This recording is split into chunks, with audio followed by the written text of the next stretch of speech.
My name is Elena Voss and I am 30 years old. Last month my stepmother removed my name from the final guest list of her baby shower. When I asked her why, she replied with one clean, deliberate sentence: "Try that dirty pub across the street. You'll fit in better there."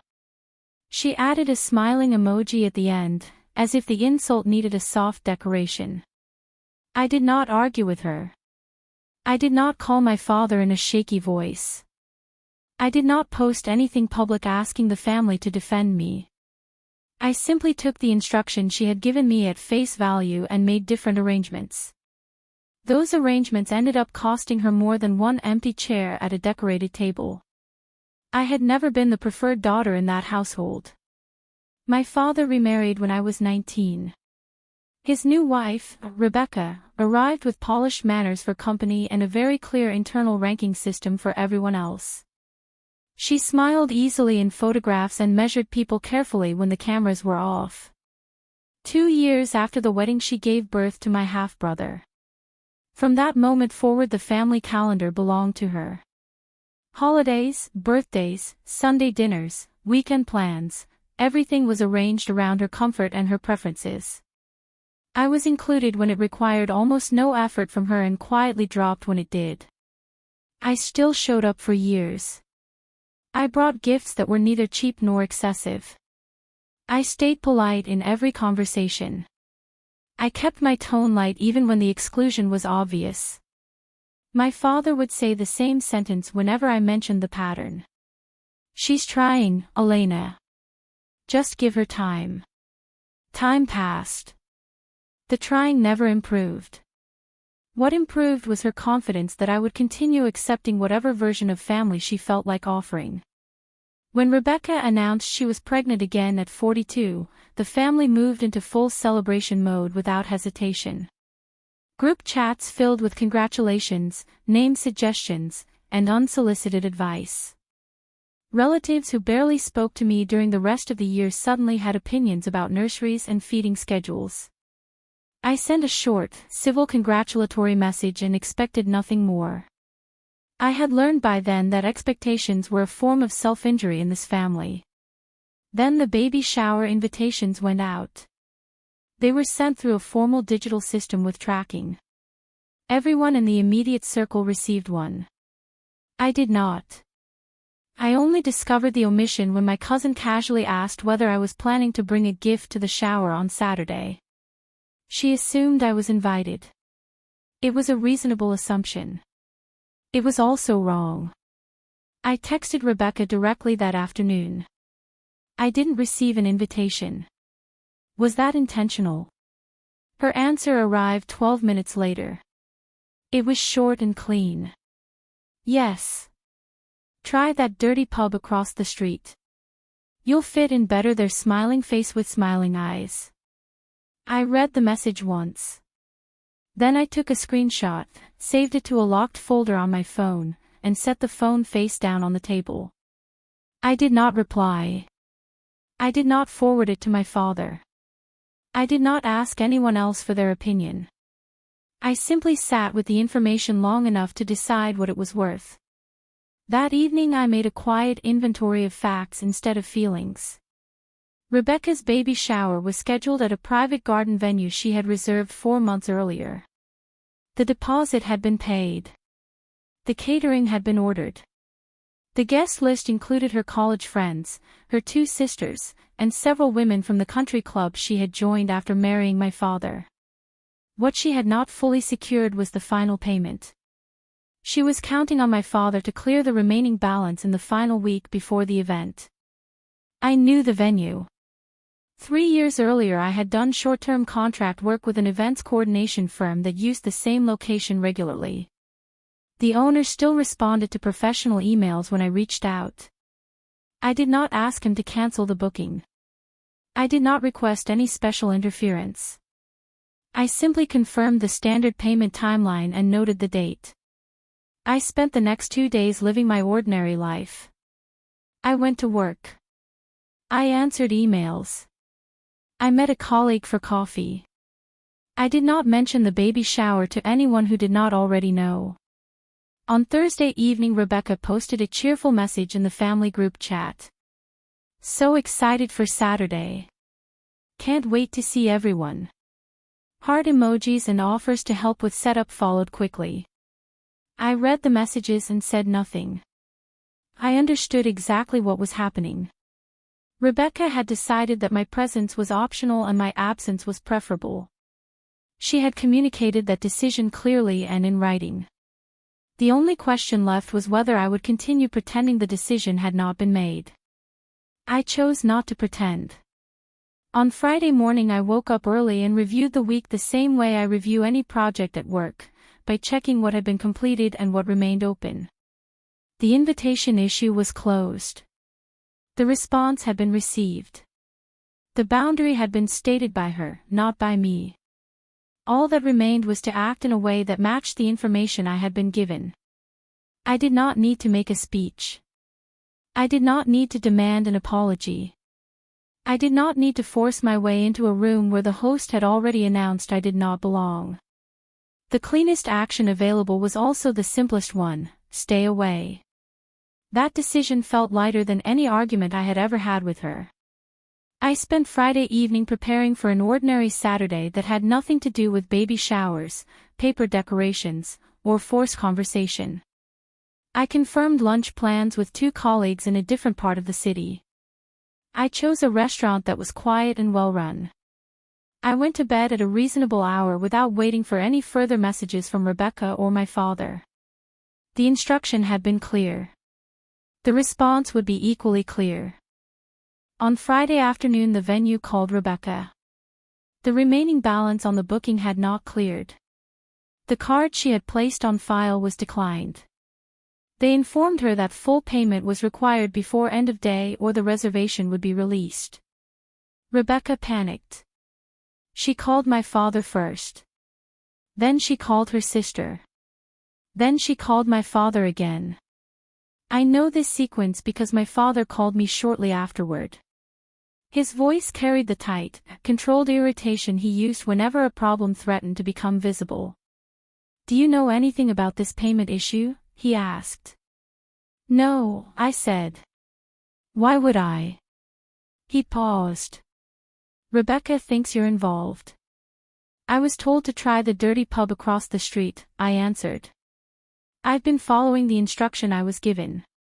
He was silent for several seconds. I did not fill the silence. Eventually he hung up without another word. Rebecca managed to pull the money together in the final hours by borrowing from her sister. The shower went ahead as scheduled. I know this because photos began appearing online before the event had even ended. Long tables with coordinated flowers. A cake designed to look expensive. Rebecca in a white dress, smiling in the center of a group of women who had all received proper invitations. My name was nowhere in the captions. My absence required no explanation. The message had already been delivered with sufficient clarity. I spent that Saturday exactly as I had planned. I met 2 colleagues for a long lunch in a quiet restaurant across the city. The conversation stayed on work, on upcoming projects, on ordinary things that did not require performance. No one asked me about baby names or due dates. No one expected me to look grateful for a seat that had been publicly withdrawn. When one of them commented that I seemed unusually settled, I gave a short and accurate answer. I had been informed I would fit in better elsewhere, so I went elsewhere. I did not check the family group chat that day. I did not refresh any photo albums. I did not wait for a late invitation that was never going to arrive. I finished lunch, walked for a while, and went home. The afternoon felt ordinary in the best possible way. Sunday morning my father called again. This time his tone had shifted from irritation to something closer to accusation. "You embarrassed her," he said. "She removed me from the list and told me to go to a dirty pub," I replied. "I stayed away." That is the opposite of creating a scene. You know what I'm talking about. The payment stress. The last-minute scrambling. She was under enough pressure already. I never touched her payment method, I said. If a card was declined, that sits between her and the bank. Not between her and me. He tried a different angle, the one he always reached for when logic failed. She's family, Elena. She's carrying your sibling. She is carrying her child, I answered. I am not required to occupy a chair she deliberately removed me from. The call ended without agreement. I did not attempt to soften the ending. I had already spent too many years softening endings for people who never noticed the effort. Later that afternoon my cousin messaged me privately. She said the shower had been a bit tense and that Rebecca had made several sharp comments about people who choose to exclude themselves. I thanked her for the information and did not ask for details. I already had the only detail that mattered. The host had decided I did not belong, and I had respected that decision completely. I used the rest of Sunday to handle practical things. I updated a few privacy settings on my accounts. I left 2 group chats that existed mainly to coordinate events around Rebecca's schedule. I did not announce my departure. I simply left.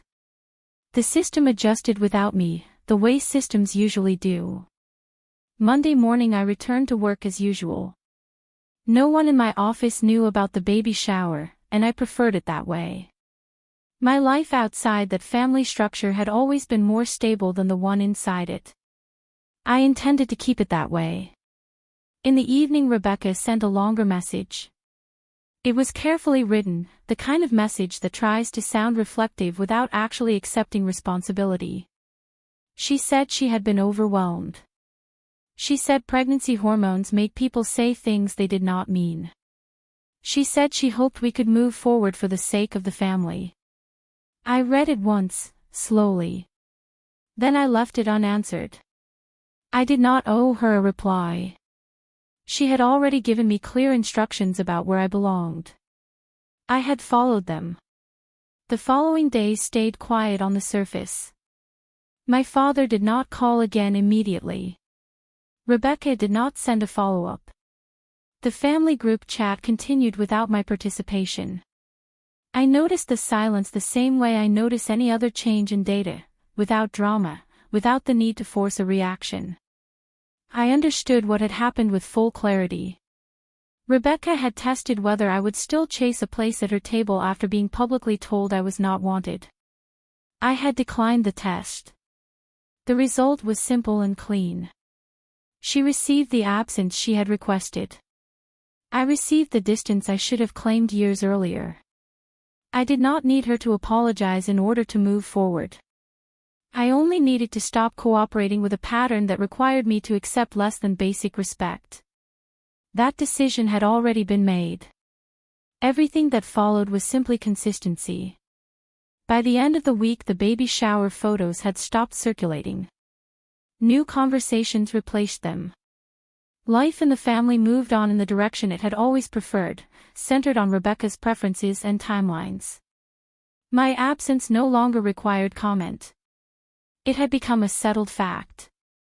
I treated it the same way. 2 weeks after the baby shower the silence from that side of the family had become consistent. My father sent one short message asking if I was still upset.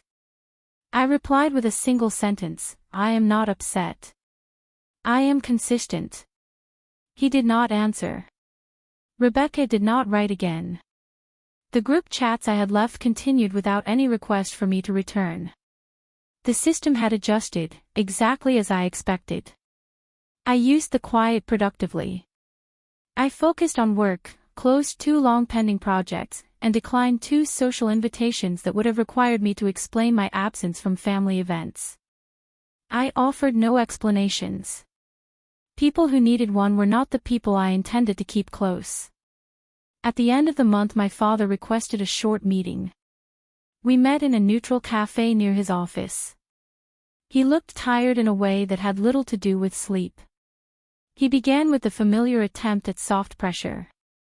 She's going to need support once the baby arrives. Family should be there. Family should also send invitations, I said. And family should not tell someone to go to a dirty pub when they ask why they were removed from a list. He exhaled slowly. She already apologized.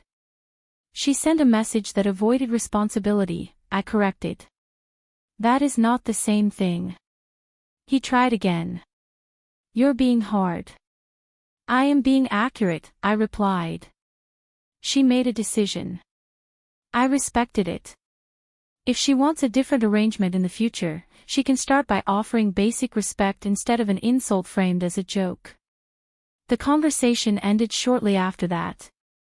He paid for the coffee. We left without any agreement to revisit the topic. I did not chase further discussion. I had already stated my position clearly enough. The baby was born healthy 3 weeks later. I received the news from my father in a brief text. I sent back one line of congratulations and nothing more. No gift was ordered. No hospital visit was planned. No performance of closeness was attempted.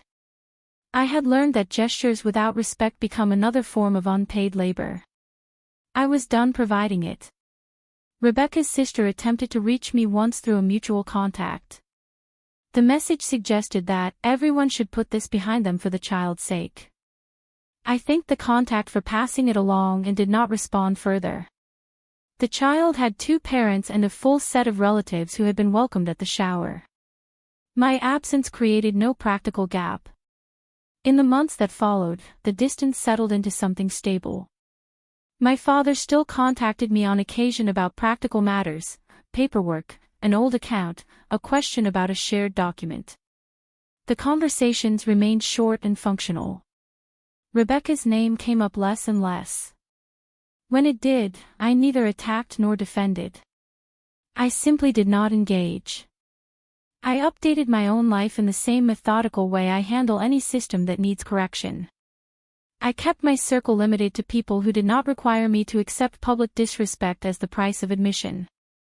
I spent holidays with friends who issued clear invitations and meant them.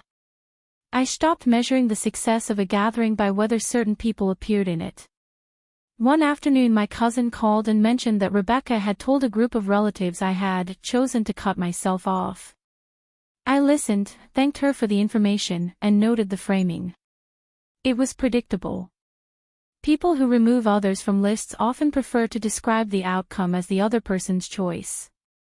I felt no need to contest the story in public. The original message still existed in my locked folder. Screenshots do not require an audience to remain true. I never sent the screenshot to anyone. I never needed to. The point had never been to expose her. The point had been to stop cooperating with a structure that treated my presence as optional and my compliance as guaranteed.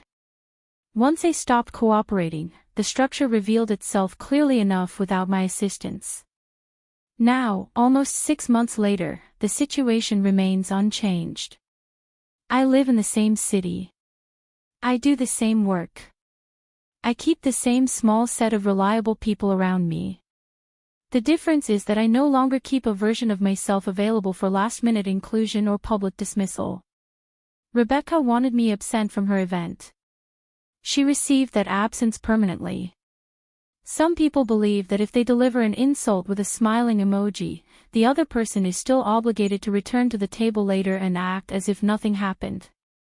I do not share that belief. When someone tells you, in writing, that you should sit somewhere else, the cleanest response is to stay there. I did not need to ruin her baby shower. I did not need to make a scene. I only needed to stop pretending I had a place at a table where my seat had already been removed. That single decision proved sufficient. Thank you for watching Hidden Truth Revenge. If this story stayed with you, leave a comment and tell me where you are watching from. You are not required to attend events where your absence has already been arranged. All characters, conflicts, and events are fictional and created only for entertainment and educational purposes.